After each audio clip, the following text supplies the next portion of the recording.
All right, let's go back to the sheriff incident. I'm glad you mentioned history or historical background. Are you aware that that sheriff incident pertains to relief operations that were being conducted by the vice president, then mayor at that time, or vice mayor? Ang pagkakaalam ko po doon sa balita na yun, itong sheriff na to is trying to enforce a valid order from a legitimate court, demolition order po ito, na ayaw ipatuloy po ng then mayor and now vice president. So, Alright. I might not be aware of a relief operation, baka po paliwanag po sa akin.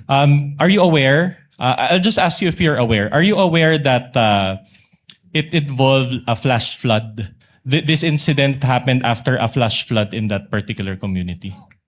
Hindi po lumabas siya If sa you know, balita. if you know, all right. I have no knowledge of that. Are you aware that VP Sara asked that sheriff for an extension of 2 hours just to help the victims? Yung po yung lumabas sa All balita. right.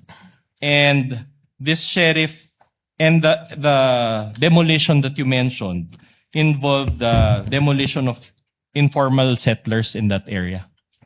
Opo, kaya po may order of eviction, ibig sabihin po, informal settlers po yung Are you papalisin. aware that 30 people died during that incident? I have no knowledge of that, Your Honor. So, in other words, are you also aware that it was the sheriff's refusal to provide the 2-hour extension? That's why VP Sara got Well, angry. that is the claim of the then mayor. If you know only, if you know.